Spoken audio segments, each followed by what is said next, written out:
कभी भी ऐसे नहीं बैठना चाहिए। बहुत माता भाई ऐसे करके बैठे, अंगूठा पर ध्यान देते हैं, फिर 3 अंगुलियों पर ध्यान नहीं देते, जो कि अति आवश्यक है। इसको कहते हैं मुद्रा। मुद्रा माने धन। और धन एक ऐसी चीज है जिसके पास हो वही उसका मालिक होता है। आपने साधारणतः नोट पर देखे होंगे, मैं धारक को इतना रुपया अदा करने का वचन देता हूं, लिखा है ना। धारक जिसने भी धारण किया है, भाव तो भाव अनथ आलसो और नाम जपत मंगल दिस दसहों। भाव से कुभाव से जैसे भी वो प्रभु का सुमिरन करेंगे, वह धन आपका अपना होगा। इसलिए ज्ञान को धारण करने के लिए ज्ञान मुद्रा है। रुपया तो धारण कोई भी कर लेता है, लेकिन ज्ञान धारण नहीं करता। आज उसी पर चर्चा होगी। पहले हम लोग 3 दफा ओम का उच्चारण करें।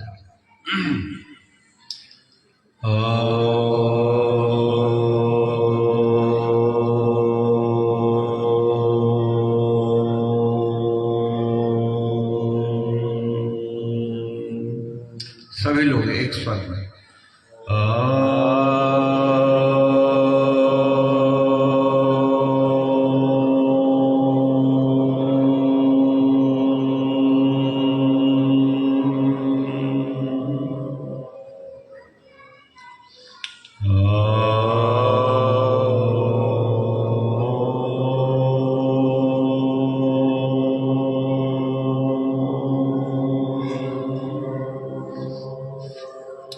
ओम इतेकाक्षर ब्रह्मा ओंकार बिंदु संयुक्तम नित्यं ध्यायन्ति योगिना कामदं मोक्षदं चैव ओंकाराय नमो नमः। ओंकाराय नमो नमः। गुरुर्ब्रह्मा गुरुर्विष्णु गुरुर्देवो महेश्वरा गुरुः साक्षात् परब्रह्म तस्मै श्री गुरुवे नमः। ध्यानमूलं गुरुमूर्तिं पूजामूलं गुरुपदं मंत्रमूलं गुरुर्वाक्यं मोक्षमूलं गुरुकृपा। नीलाम्बुजश्यामलकोमलाङ्गं सीतासमारोपितवामभागं पाणौ महासायकचारुचापं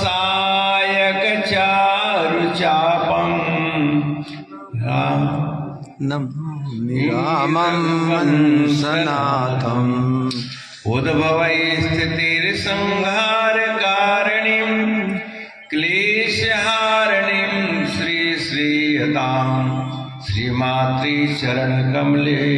उद्भव जो सृष्टि को उद्भव पालन करने वाली शक्ति है, माँ भगवती सीता है और भगवान श्री राम तो हैं।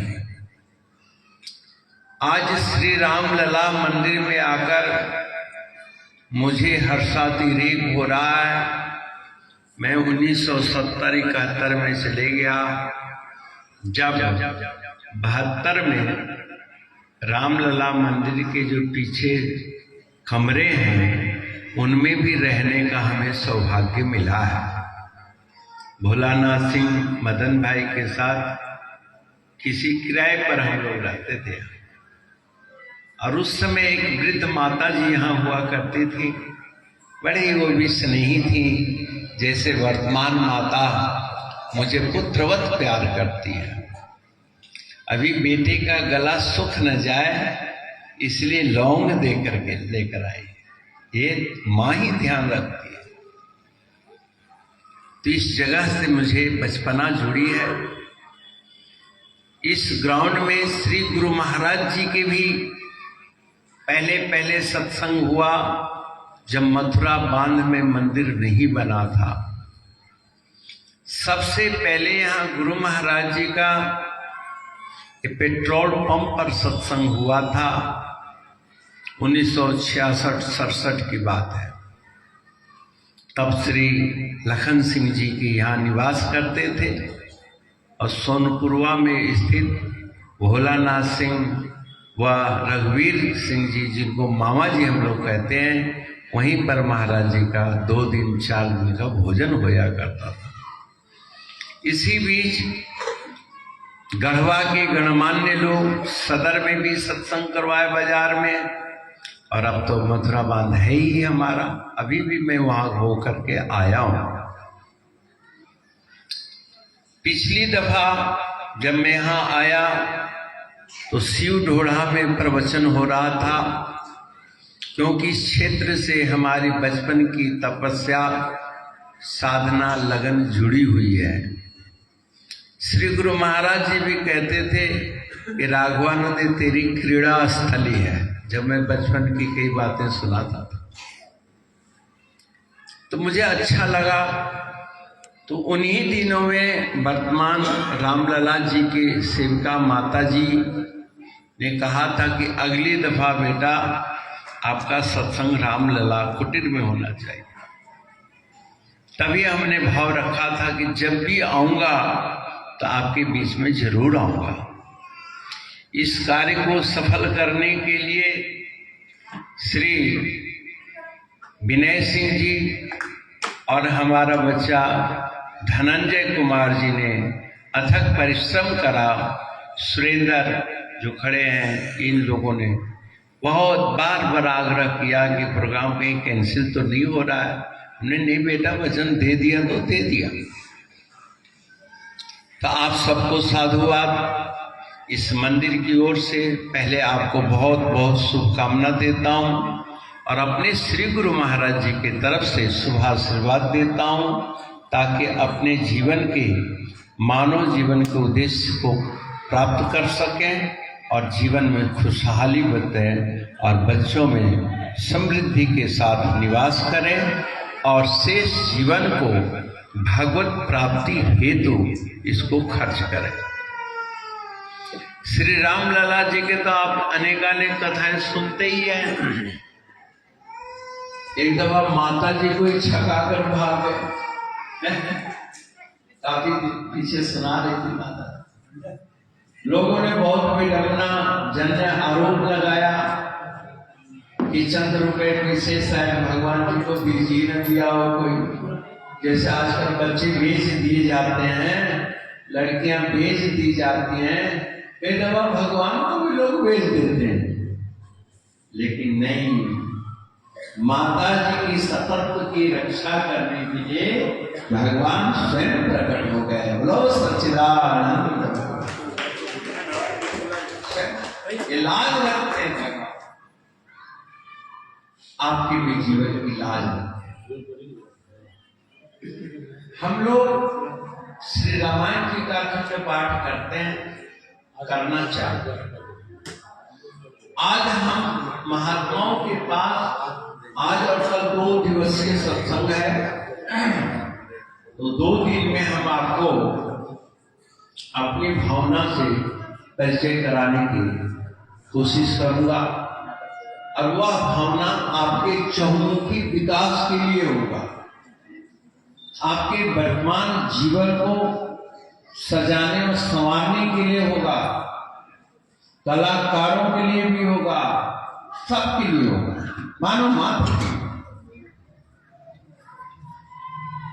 प्रभु समर्थ सर्वज्ञ शिव सकल कला गुण धाम, योग ज्ञान वैराग्य निधि प्रणत कल्प तरुणाम।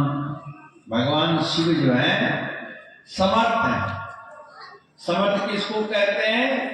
जड़ करई चैतन्य, जो जड़मति को, मूर्ख को जो महान बना दे वो समर्थ कहलाता है। तो प्रभु शंकर जो है समर्थ है और सर्वज्ञ है, सब कुछ जानने वाले हैं, भूत भविष्य वर्तमान के दृष्टा हैं। सकल कला, इस संसार में जितना भी गायन विद्या है, नृत्य विद्या है, कलाएं हैं, सब में निपुण है भगवान शंकर। सकल कला गुण धाम। लेकिन आजकल कलाकार इन गुणों में तो निपुण होते ही है, लेकिन कलाकारों को कैसा होना चाहिए? योग ज्ञान वैराग्य निधि। जहां भगवान शंकर समस्त कलाओं में निपुण है, वहां योगस्थ है, यानी मन चंचल नहीं है, मन एकाग्र है। योग ज्ञान, ब्रह्म तत्व, ब्रह्म सत्यम जगत मिथ्या, जीव ब्रह्मैव ना परा, यह तात्विक बोध भी भगवान शिव को ही है। योग ज्ञान वैराग्य, वैराग्य क्या है? राग रहित सोने की लंका बनाने की सामर्थ्य है उनके पास, लेकिन बभूति भले किसी निर्जन जंगल में, ये उनकी शालीनता है। भगवान शिव से बहुत कुछ लेना चाहिए। और ऐसे भगवान श्री विश्वनाथ जी के अनन्य भक्त मेरे श्री राम है। भगवान श्री राम के जीवन में जब जब भी विसंगतियां आई, हार के रख बाबा जी नहीं, उसी में रखो ढक्कन। लंका जैसे लंकाधिपति रावण जो त्रिलोक विजेता था, और उससे शत्रुता आन पड़ी, और शत्रु जय के लिए उन्होंने कहीं पगलामुखी का शरण नहीं लिया, किसी तंत्र मंत्र का आश्रय नहीं लिया, और किसका आश्रय लिया? भगवान रामेश्वर विष्णु शिव। हे प्रभु, आप ही गत मत दीजिए कि मैं रावण पे विजय प्राप्त कर सकता, और ऐसा हुआ। इसलिए हमें शिव तत्व पर, अभी मैं अंदर प्रवेश किया, भगवान विश्वनाथ शंकर जी बैठे हैं, बजरंग बली जी बैठे हैं, और राम जी यहाँ लला रूप में बैठे हैं। और आज के ललनाओं को बड़ा कष्ट है। आज हमारे लल्ला यानी बच्चे संस्कारहीन हो रहे हैं, और वो संस्कारी शिशु कहाँ महान बनते थे, आज हमारे बच्चे माँ बाप के दुख के कारण बने। ये बड़े आश्चर्य की बात है। मैं जहां भी जाता हूं, लोग कहते हैं जुआ वर्ग बिगड़ गई, जुआ वर्ग उच्च श्रृंखल है, जुवतिया उच्च श्रृंखल है। तो हमने कहा क्या जुआ में उच्च श्रृंखल हुए? जुआ बनने से पहले उनको कई स्टेप में आपको सुधारना था, गार्जियनों को, जो कि हमने ध्यान नहीं दिया, क्योंकि हमें राम लला का चरित्र का ज्ञान नहीं है। आज हमारी शिशु अवस्था खराब हो, बचपना खराब हो रही। लोग कहते बाबा जी बिना मोबाइल देखे बच्चे दूध ही नहीं पीते। अब बताओ, बात सही है? बिना मोबाइल देखे बच्चा दूध नहीं पीता। ये गलती किसकी है? बच्चे की है गलती।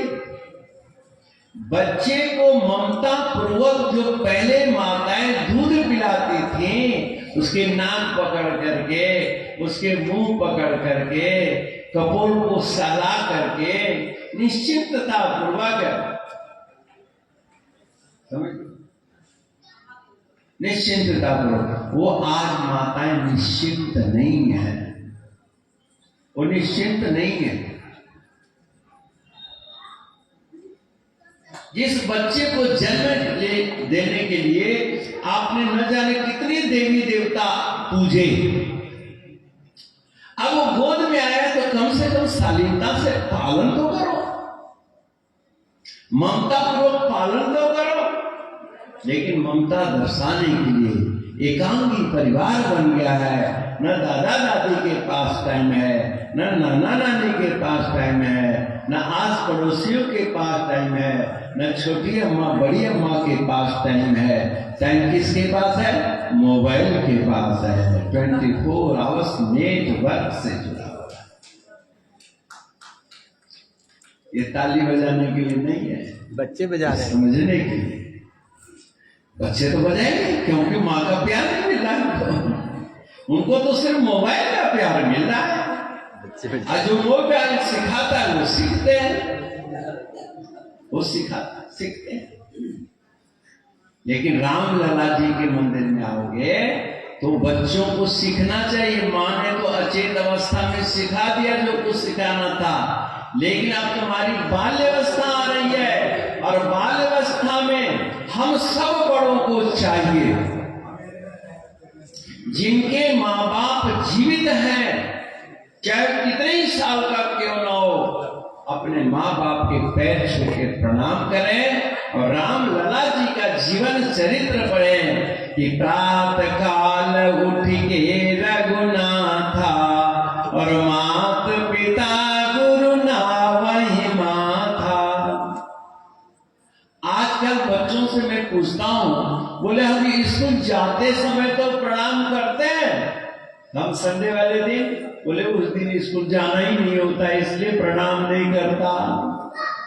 और जेठ महीना 1 महीना छुट्टी रहेगी, 1 महीना वो मम्मी पापा को प्रणाम नहीं करेंगे।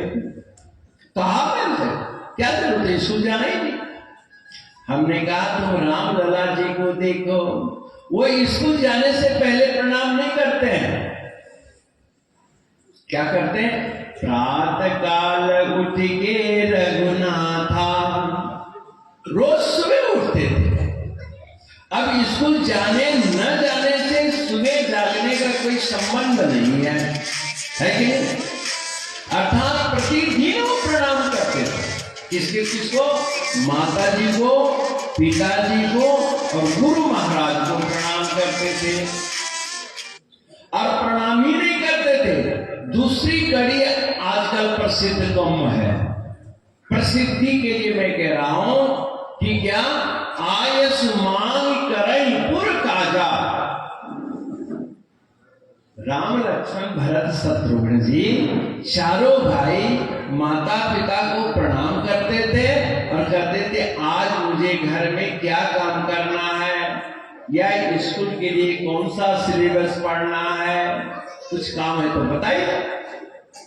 सीता जी थी तो जनक जी महाराज कहते थे जाओ बेटा आज पहले मंदिर की सफाई करे आओ, मेरे पूजा के लिए फूल तोड़ के ले आओ।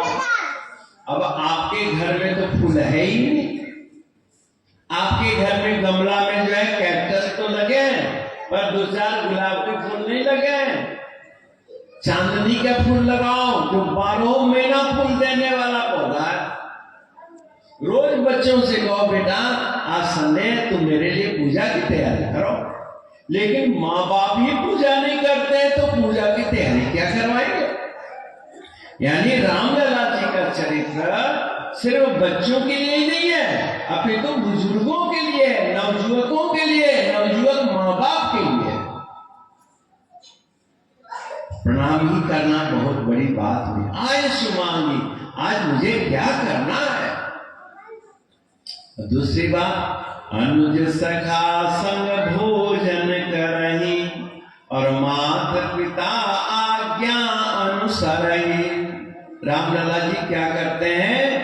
अनुज यानी अपने छोटों भाइयों के साथ भोजन करते हैं और सखा मित्रों के साथ भी भोजन करते हैं। और वो मित्र कैसे हैं? जो अपने माता पिता का आज्ञा का पालन करते हैं।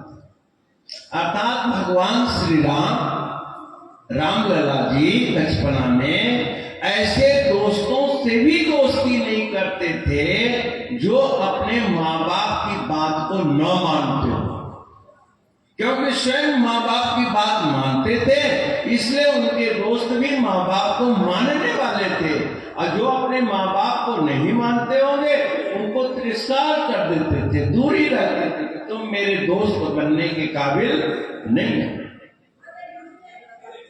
फिर भगवान रामलला जी क्या नातेदार रिश्तेदार भी आते होंगे, साधु संत भी आते थे, तो उनसे कोई चुटकुला नहीं सुनते थे।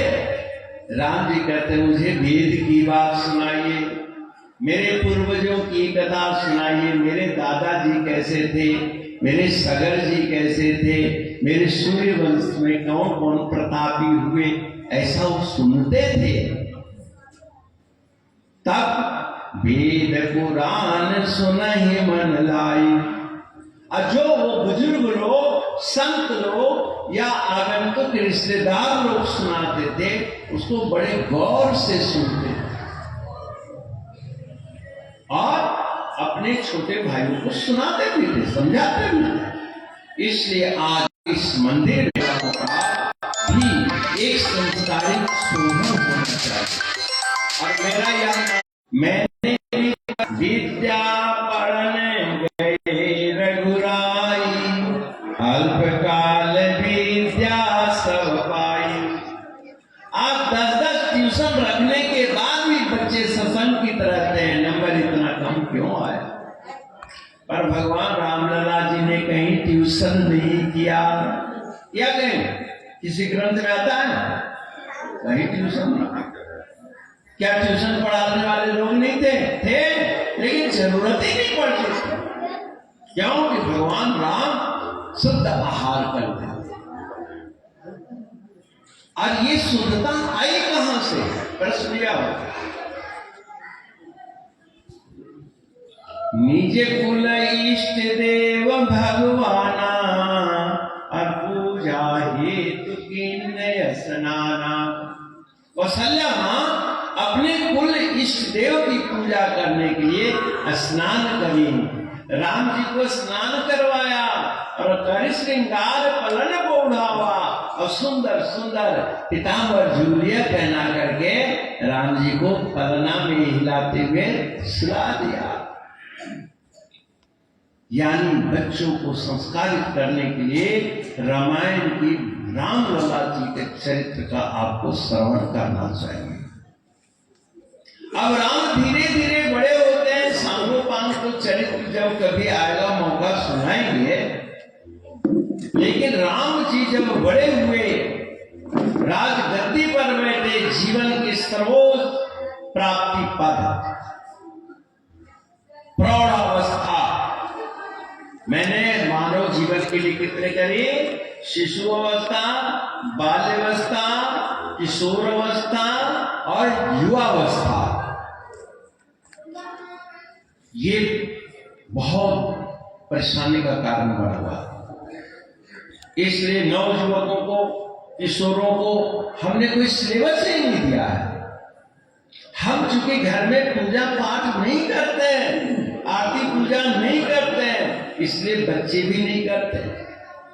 करना चाहिए। अगर बच्चों का सुख चाहते हो तो नवयुवकों को अगर संभालना है तो शिशु अवस्था से ही मंदिर में लाओ, प्रणाम करवाओ, बिना चरणामृत पिए भोजन न करे ऐसा नियम बनाओ। लेकिन हमारी माताएं बीमारी के लिए नियम पाल रखी है। क्या हम जब तक नहाएंगे नहीं, खाना नहीं खाएंगे, चाहे 12 बज जाए चाहे 1 बज जाए, अब 12-1 बजे तक जिसका पेट खाली रहेगा तो गैस बनेगी कि नहीं बनेगी? एसिड बनेगा कि नहीं बनेगा? सिर में चक्कर आएगा कि नहीं आएगा? और जब सिर में चक्कर ज्यादा ही आने लग जाता है, फिर संतों के सिर खाने पहुंच जाते हैं। मेरे को किसी ने कुछ कर दिया, काहे को किसी ने कुछ कर दिया था? नहीं महाराज, कोई मेरे को ना गौर से देख रहा था, तो हमने तेरी आंखें थे, तू भी गौर से देख रहे थे? नहीं, तुम्हारे खाली पेट। इसलिए प्रत्येक माताओं से मैं निवेदन करता हूं, सुबह स्नान करके खाओ, अथवा सुबह तो 4 चम्मच सत्तू जौ चने की जरूर पी लिया करो। देखो सबका भूत भागता है कि नहीं भागता। गुरु सियापति रामचंद्र की निश्चय भाव जाए। कौशल्या माता कभी 12 बजे नहीं खाना खाती। सुबह स्नान करना, सुबह जल चढ़ाना, सुबह भगवती को ज्योत जलाना, सुबह सब कुछ काम करना। प्रातः काल उठो। कर्तव्य परायणता तो है, पर सामयिकी व्यवस्था नहीं। सामयिकी व्यवस्था इसलिए नहीं है कि आप स्वयं रामायण जी को पाठ करके स्वयं नियम निर्धारित करते हो। आपके जीवन में कोई गुरु नहीं है, कोई सदगुरु नहीं है। अब सदगुरु है तो आपको बंधन में नहीं डालते। चेला नाराज हो जाएगा तो कहीं 100 रुपए दक्षिणा से न रह जाओ, ऐसा नहीं। हमारे गुरु महाराज राम जी के विषय में बतलाते थे कि रावण का जब युद्ध हो रहा था, लोगों को जब हम कहते हैं ना भजन कर, महाराज हम तो बहुत परेशान हैं, मुकदमा में फंसे हुए हैं, इधर फंसे हुए, दुकानदारी में फंसे हुए हैं। लेकिन राम लला जी का जुआवस्था देखिए। रावण रथे बिरथ रघुवीरा देखी चरित देखी विभीषण भयवती। रावण रथ पर है और राम जी नीचे हैं। देख विभीषण भयवती। विभीषण जी अधीर हो गए। अधीर तो राम जी को होना चाहिए था, अधीर विभीषण हो रहा है। क्या प्रभु की लीला है। लेकिन उस महाविनाशकारी युद्ध में राम ने अपने इष्ट का स्मरण नहीं भूला, क्योंकि निज कुल इष्ट देव भगवाना। माता जी ने बचपन में ही साधना का टीका लगा दिया था। टीका समझते हो ना, इंजेक्शन। छोटा बच्चा हो आप उसको पोलियो का टीका लगवाते हो, आप खसरा का लगवाते हो, न जाने क्या क्या टीका बचपन में लगवा देते हो, जबकि उस समय उस बच्चे को रोग हुआ नहीं होता। भावी समय में वो रोग आ न जाए इसलिए टीकाकरण करते हैं। ऐसे ही हम गार्जियनों को चाहिए कि मेरे बच्चों को कुसंगति का इन्फेक्शन न हो जाए, सोसाइटी की बुराई ना आ जाए, और उस बुराई से बचने का आपको निज कुल इष्ट देव भगवाना अपने बच्चों के साथ अपने घर में आराधना सामूहिक जरूर करनी चाहिए। और कमेंट करो कि बेटा इस पूजा से क्या लाभ है। बेटा जैसे धरती के गुरुत्वाकर्षण है ना, धरती हम सबको पकड़े हुए है, धारण किए हुए है, और भूचाल से भूचाल क्यों ना आ जाए तब भी धरती के गुरुत्वाकर्षण कभी विचलित नहीं होता। 90 डिग्री का जो फोर्स है उसकी यथावत रहती है बेटा, तभी तो बिल्डिंग गिर जाती है। भूचाल में पृथ्वी के प्लेट हिलते हैं, बिल्डिंग ऐसे 45 डिग्री के कोण में जाए चाहे 90 डिग्री के कोण में जाए, गुरुत्वाकर्षण तो 90 डिग्री में है। वो छज्जा, वो मकान, वो पेड़ पौधा सब धराशायी होता।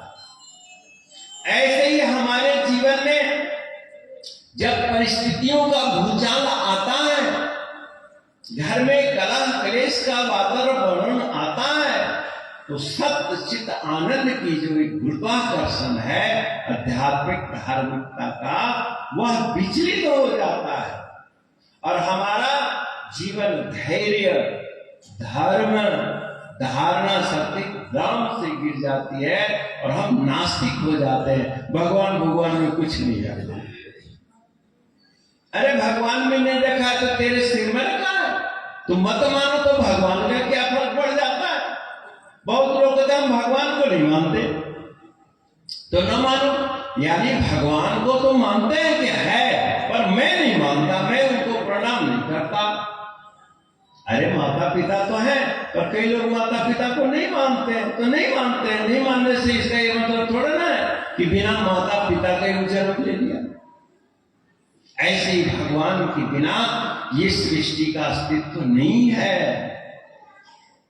सृष्टि का अस्तित्व दो रूपों में हम लोग मानते हैं। जगत को सार शंकराचार्य महाराज का वेद सार स्तवन के में मंत्र पढ़ाया, जरूर सुनाता हूं और आप लोग भी सुने। और मैं पहले बोलूंगा, आप लोग पीछे से बोलना। नमस्ते नमस्ते प्रभु विश्वमूर्तये, नमस्ते नमस्ते प्रभु, दो दफा नमस्ते नमस्ते प्रभु विश्वमूर्तये, नमस्ते नमस्ते प्रभु विश्वमूर्तये, नमस्ते नमस्ते चिदानंद मूर्तये, नमस्ते नमस्ते चिदानंद मूर्तये, नमस्ते नमस्ते चिदानंद मूर्तये, नमस्ते नमस्ते चिदानंद मूर्तये, नमस्ते नमस्ते तपोयोग गम्या, नमस्ते नमस्ते तपोयोग गम्या, नमस्ते नमस्ते तपोयोग गम्या, नमस्ते नमस्ते तपोयोग गम्या, नमस्ते नमस्ते श्रुति ज्ञान गम्या, नमस्ते नमस्ते श्रुति ज्ञान गम्या, नमस्ते नमस्ते श्रुति ज्ञान गम्या, नमस्ते नमस्ते श्रुति ज्ञान गम्या। वेद सार स्तवन में वैसे तो बहुत सारी पंक्तियां हैं, परंतु उन अनेक पंक्तियों में 4 पंक्ति आज वर्तमान के कलयुग में बुद्धिजीवियों को समझने के लिए अति आवश्यकता है। जिस पर ब्रह्म परमात्मा का हम पूजन करते हैं उसका 2 रूप है। एक है विश्वमूर्ति, विश्वमूर्ति, और विश्वमूर्ति प्राणी मात्र के लिए एक है, उसमें कोई लड़ाई नहीं है, कोई झगड़ा नहीं। जैसे अग्निर्देवता, वातु देवता, सूर्यो देवता, चंद्रमा देवता, वसवो देवता आदि है। बताओ, सूर्य के क्षेत्र में कोई मतभेद है किसी का? सूर्य देव इस योग्य रंग में प्रकट होते,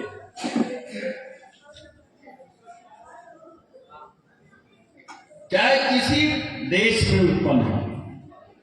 2-4 देशों का नाम है पता है, लोग मिले, इंग्लैंड के मिले, अमेरिका वालों से बात होती है, हमने तुम्हारे यहाँ सूर्य किस रंग में उत्पन्न होते हैं? बोले जोगिया रंग में, जो भारत में उगता है वही उगता है वहां भी। और अरब में, क्योंकि हमारे बहुत सारे भगत अरब कंट्रियों में भी है, हमें भाई वहां सूर्य उगता है तो किस कलर में उगता है? शायद सूर्य देव को भी इस्लाम बना दिया हो किसी ने, क्या पता। नहीं महाराज, वहां भी यही उगता है सूर्य, और हमारे देश में तो है ही है। अर्थात विश्व के किसी भी क्षेत्र में चले जाइए, सूर्य का प्रकाश आपको विश्व रूप में एक ही दिखेगा, है कि नहीं है? चंद्रमा का रंग एक ही जैसा तो है, प्रकृति पहाड़ों की हरियाली एक जैसी है, समझ? विश्व मूर्ति में कोई अंतर है। अब अंतर कहां है? चिद मूर्ति में। चिद यानी मान्यता। अब मान्यता में भी देखिए आप, ये बच्चों को हमें बेसिक ज्ञान देना है ताकि हमारे बच्चे विधर्मियों के आकर्षण में न फंस जाएं। धर्म के लिए जैसे चर्च है, जैसे गुरुद्वारा है, जैसे मस्जिद है, चाहे और भी कई धर्मों का मंदिर की आकृति है, तो ईंट तो एक ही है, जो उसमें मटेरियल लगा, सीमेंट, लोहा, बजरी, वो एक है कि नहीं? सिर्फ आकृति बदल दी। तो आकृति भेद से वैश्विक मूर्ति का कोई अंतर नहीं पड़ता। इसलिए हम सनातन धर्मियों को अपने धर्म का बेस मालूम होना चाहिए। और यही बेस जगत गुरु शंकराचार्य को मिला, यही बेस महर्षि नारद को मिला, यही बेस प्रहलाद जी को मिला। और इसलिए वो कहीं भटके नहीं, उनको कोई बरगलाया नहीं। और विशेष वैश्विक मूर्ति का और ध्यान करना है तो आप श्री गीता जी के 10वां अध्याय का अध्ययन करो, वैश्विक मूर्ति का पता लग जाएगा।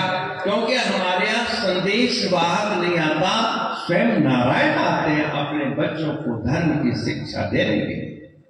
संदेश वाहक तो गलत सलत उपदेश दे सकता है।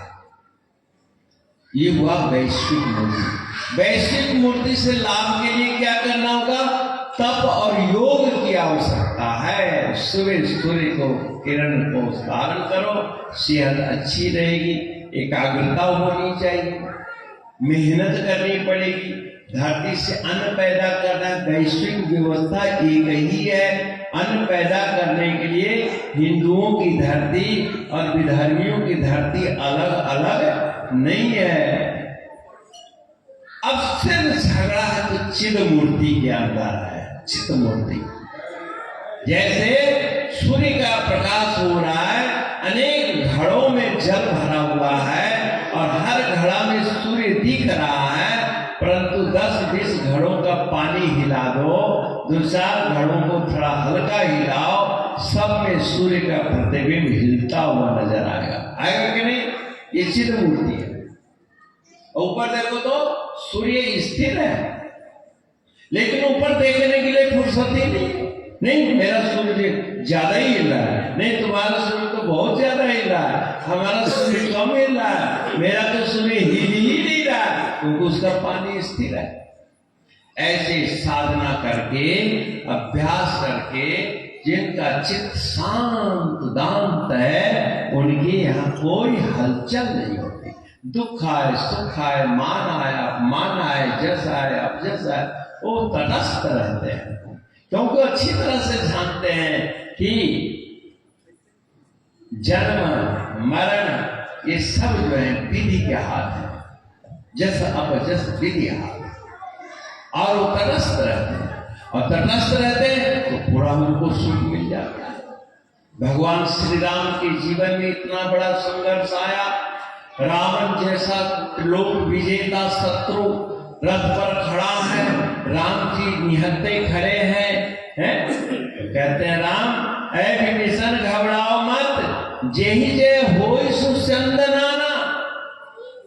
जिस विधि से जीत होनी है वो सब अस्त्र शस्त्र मेरे पास है। सखा धर्म में असरत जाके और जीतन कहन कथौ रिपटा। क्या है?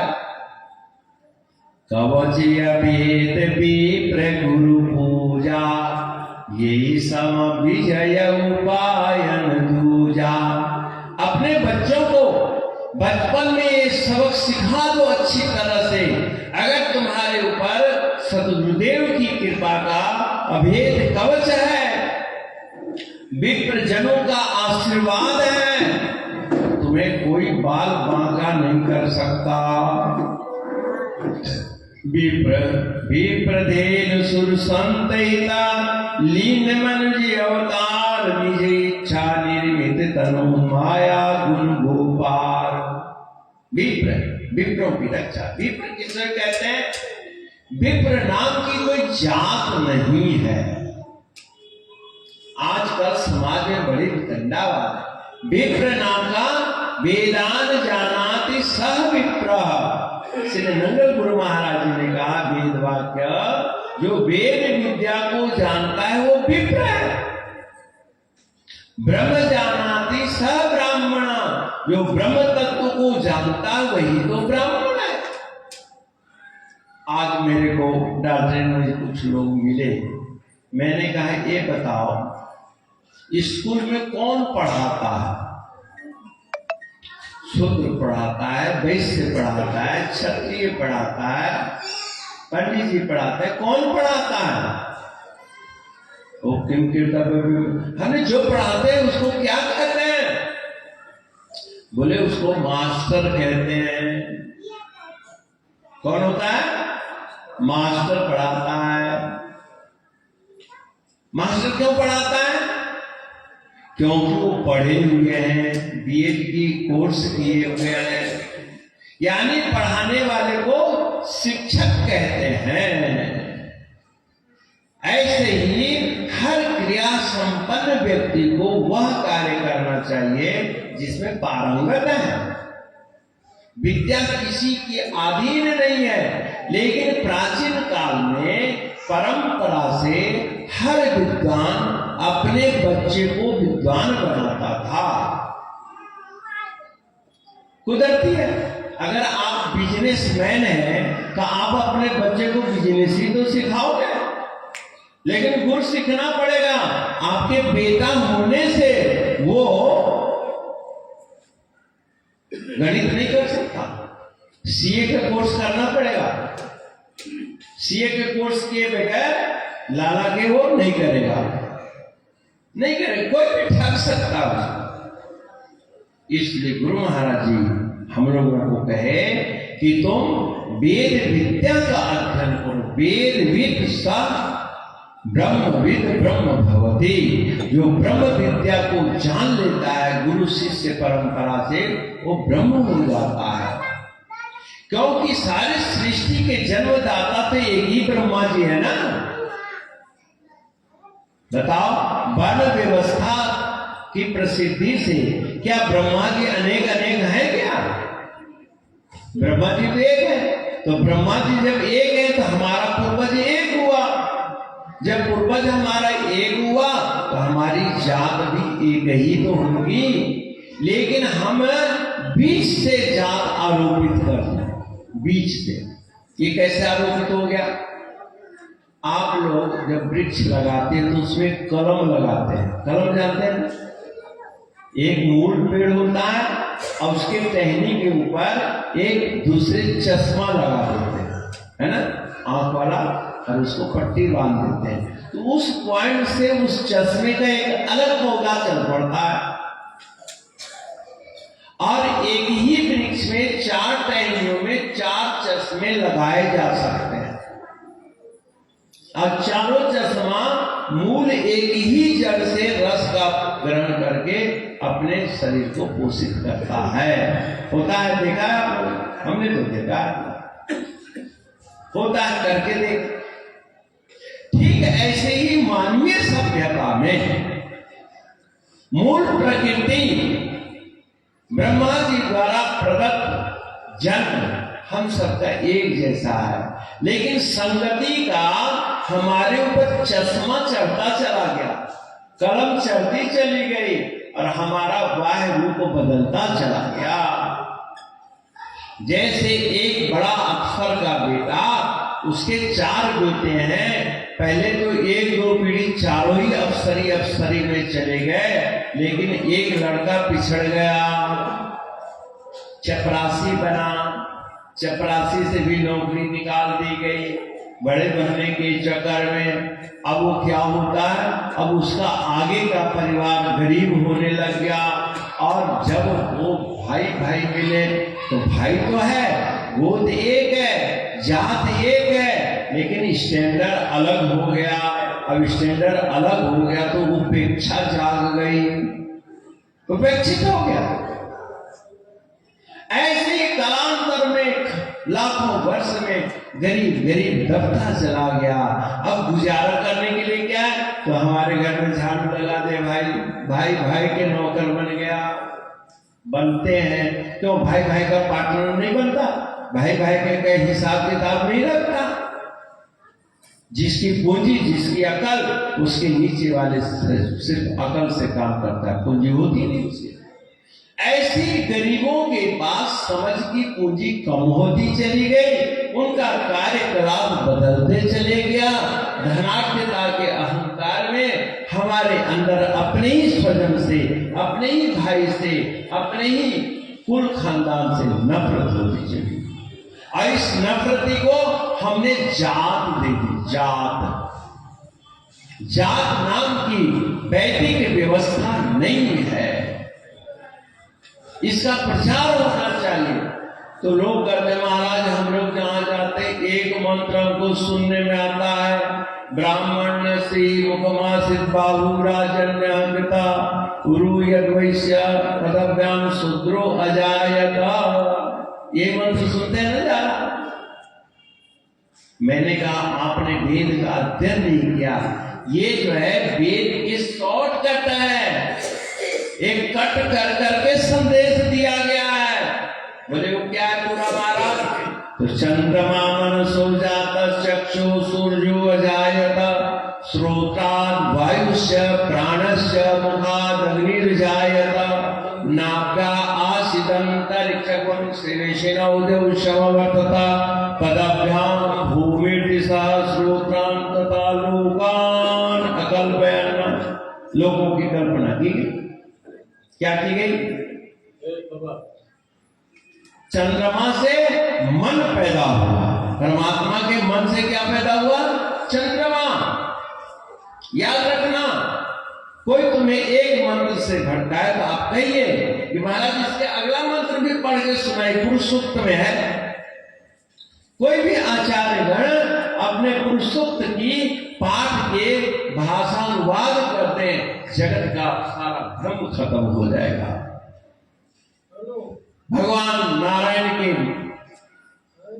मन से चंद्रमा उत्पन्न हुआ, आंखों से सूर्य उत्पन्न हुआ, चरणों से पृथ्वी पैदा हुई, नाभि से आकाश उत्पन्न हुआ, कानों से दिशाएं उत्पन्न हुई।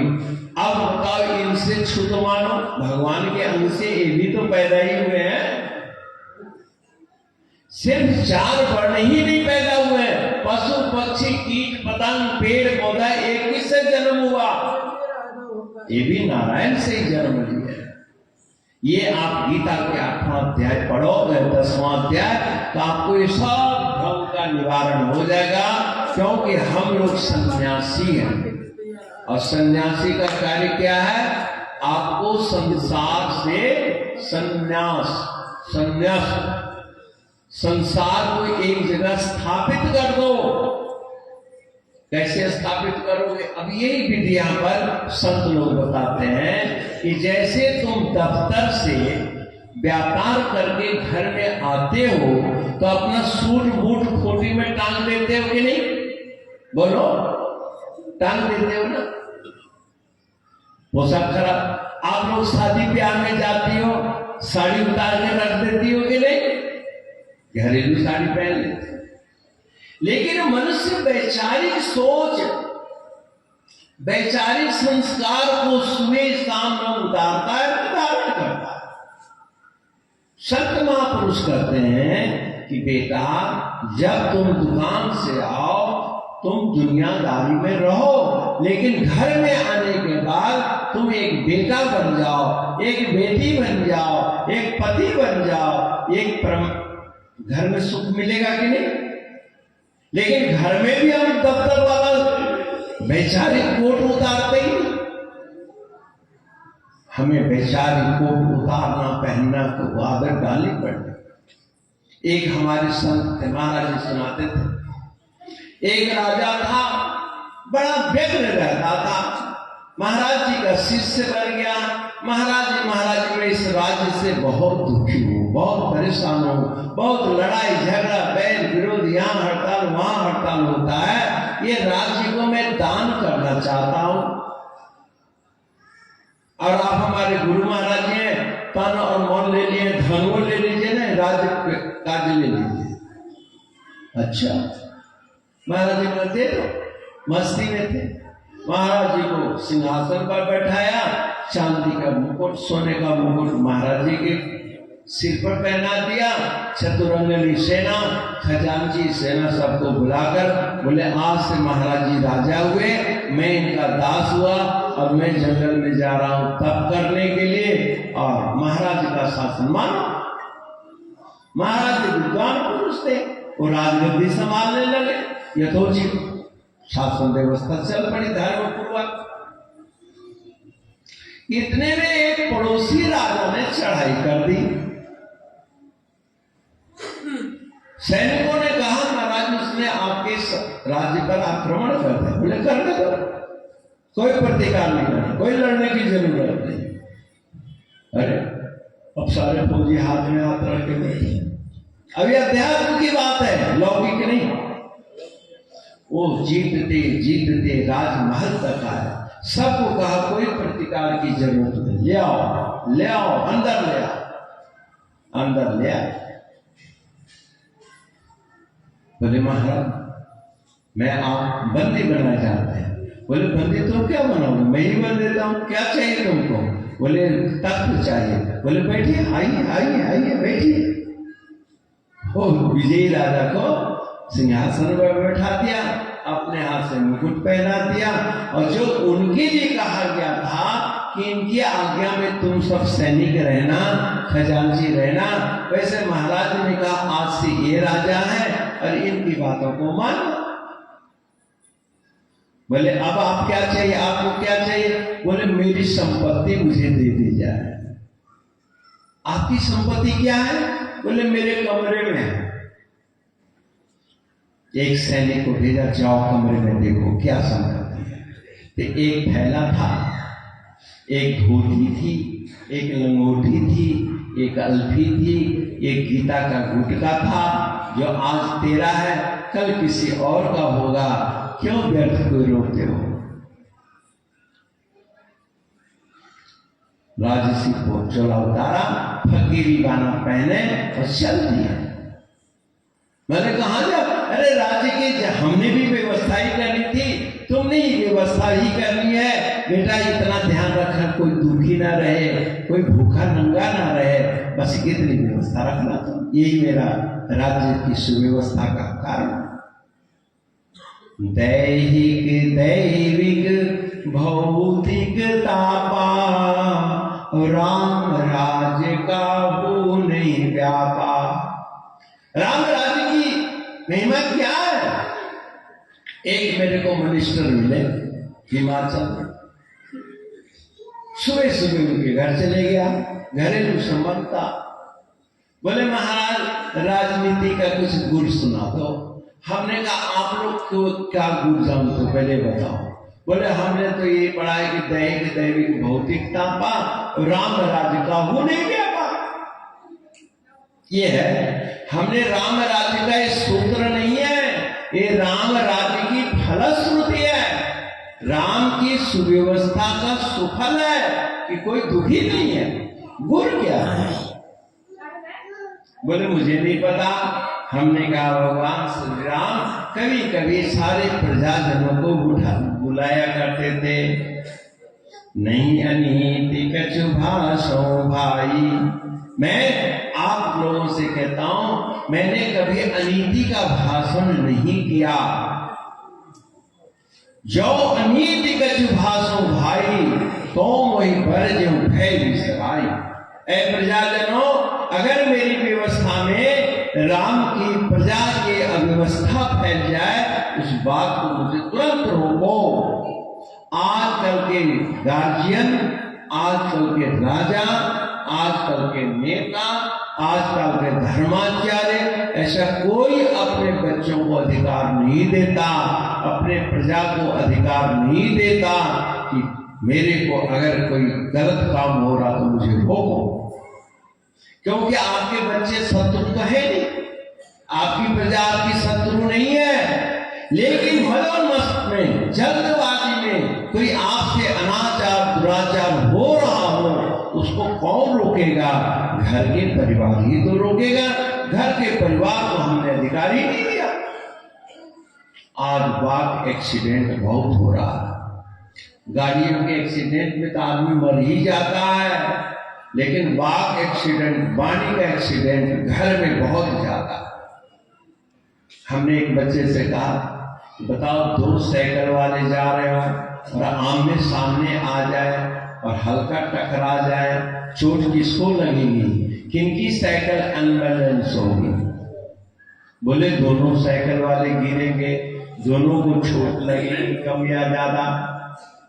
हमने कहा ऐसे ही एक पतिदेव की वाणी चल रही है, उधर से पत्नी की बात चल रही है, मैं न मानूं, और दोनों एक्सीडेंट हो गया बहस के अंतराल।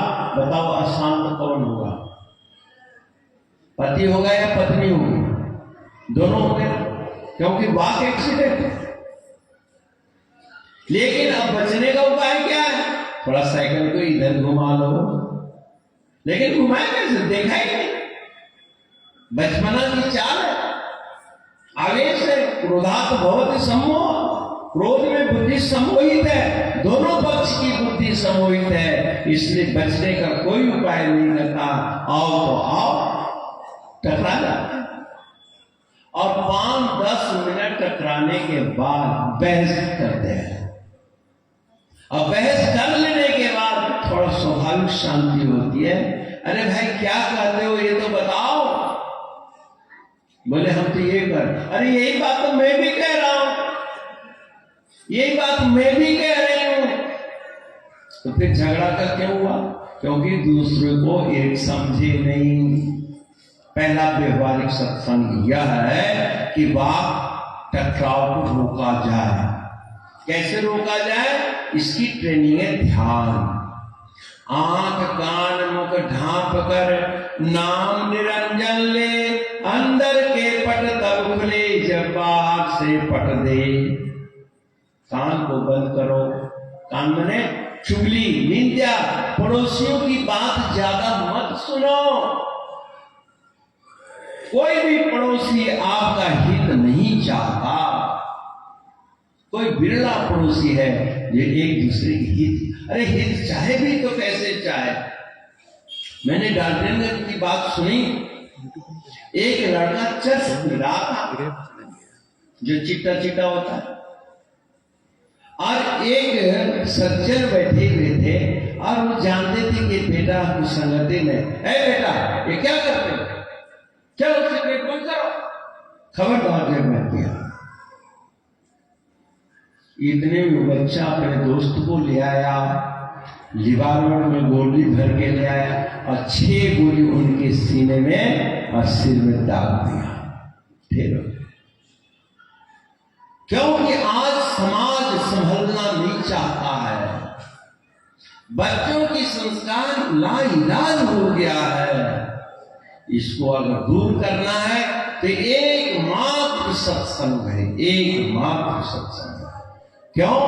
उनकी मति भ्रष्ट हो गई।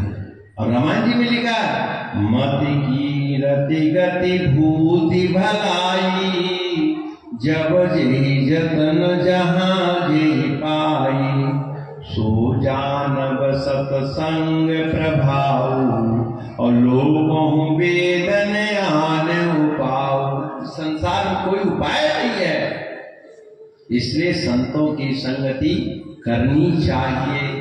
संतों की संगति ये सिर्फ सत्संग भवन से नहीं बात बनती। यहाँ तो एक संदेश मैं आपको दे रहा हूँ और इसमें विभिन्न प्रकार के लोग बैठे हुए हैं। न जाने कौन कौन किस भावना से मेरी बातों को स्वीकार करेंगे। जब आप संतों की संगति कुछ दिन करिए सत्संग का, तब जाके वो भ्रम दूर होता है। तो भाई और बहनों, भगवान राम लला जी के मंदिर में हम लोग बैठे हैं और मुझे तो अपनी बचपना याद आ ही रही है, और उस यादगार से मैं अवगत कराता हुआ आज मैं जिस जगह पर पहुंचा हूं, महाराज जी की कृपा से आप भी पहुंच सकते हैं। इसका ये मतलब नहीं कि आप सब सन्यासी बन जाओ, सन्यासी बन करना, लेकिन संन्यास जरूर हो जाओ। अपने संसार के वृत्तियों को दफ्तर से आते वक्त छोड़ना सीखो और घर में रहना सीखो। आज हमको दुकान से, ऑफिस से, घर में आकर हमें माता पिता बनने नहीं आता है। परमात्मा ने तो बना दिया है, लेकिन वही ममता आज भी बच्चे चाहते हैं और वो बच्चे को हम ममता नहीं दे पा रहे हैं। यही से मैंने राम लला जी के विचार से अवगत कराया कि जैसे इस राम लला जी बाल रूपों में बैठे हुए हैं, ऐसे सभी बालकों को चाहिए, सभी युवाओं को चाहिए कि राम मंदिर में जरूर आके प्रणाम करो। 40 दिन का 40 हाथ करो, आपकी विद्या बढ़ेगी, आपकी बुद्धि बढ़ेगी, आपका पैतृक संपदा बढ़ेगी, आप में राजस्व शक्ति बढ़ेगी। तो मैं इतना ही कह करके आज वाणी को विराम दूंगा और कल से आप और समय पर आइए तो हम भी समय से आ जाएंगे। तो फिर आपके मानव जीवन के आज तो मैंने सिर्फ व्यवहारिक पक्ष को कहा और व्यवहारिक पक्ष इसलिए कहा कि हार्डवेयर है। हमारा समाज, हमारा घर, पारिवारिक रिलेशन ये हार्डवेयर है और हार्डवेयर ठीक नहीं रहेगा तो सॉफ्टवेयर भी ठीक से काम नहीं करता। तो कल सॉफ्टवेयर की इंजीनियरिंग बताएंगे, आध्यात्मिक सॉफ्टवेयर को कैसे ठीक किया जाए। अभी तो परिवार को ठीक करने के लिए बताया, माता पिता के पैर छूने के लिए बात कही, माता पिता से रोज आज्ञा मान करके पढ़ाई लिखाई शुरू करने के लिए कही, माता पिता की आज्ञा मानने वाले बच्चों की दोस्ती करना, उनकी सहेली करना, मन मर्जी सहेली जो अपने माँ बाप को गाली देते हो, माँ बाप से लड़ते झगड़ते हो, ऐसे दोस्त को अपने दोस्ती में नहीं लाना चाहिए। तब देखिए कल की बात आपके दिल दिमाग में बस जाएगी। फिर आप कहीं भी रहेंगे, निर्द्वंद रहेंगे, कितनी समस्याएं क्यों न घिर जाए। भोग लगवाइए, भोग लगा जल्दी ना, भोग